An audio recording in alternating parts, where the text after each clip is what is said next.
In order to pay for their financial mismanagement, this government is making cuts that will have a direct impact on women's safety, healthcare, and access to education.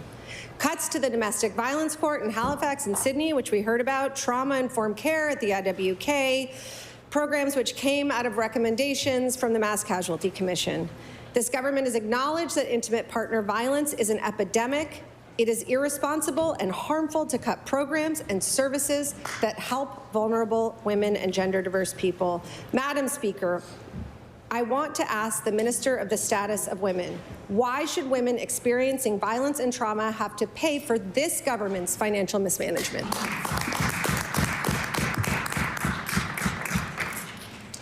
I recognize the Honourable Minister of Communications. Thank you, Madam Speaker, and thank you to the members opposite for the question.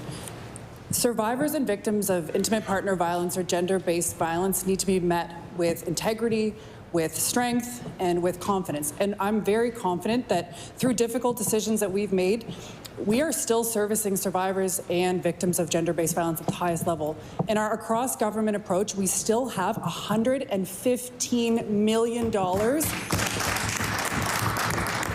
to implement and act on recommendations from the Mass Casualty Commission. We are being efficient and making sure those dollars go as far as possible. Thank you so much, Madam Speaker.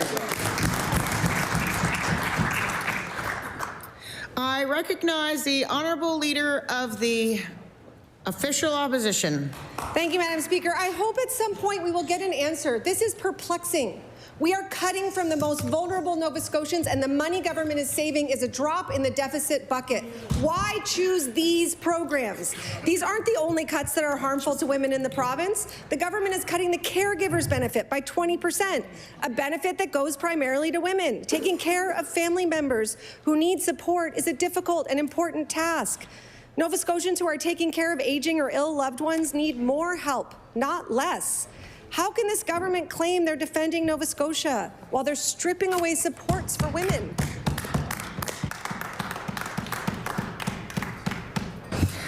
I recognize the Honourable Deputy President of the Deputy Premier. Sorry, I was reading, not thinking. It happens. Doesn't matter.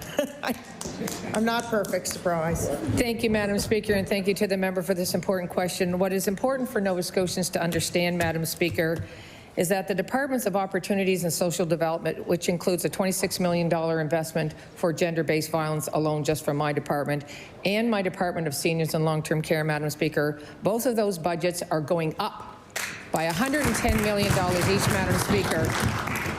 There is some strategic decisions that had to be made, Madam Speaker, but there is still the caregiver benefit, Madam Speaker. There is still the Seniors Care Grant, Madam Speaker.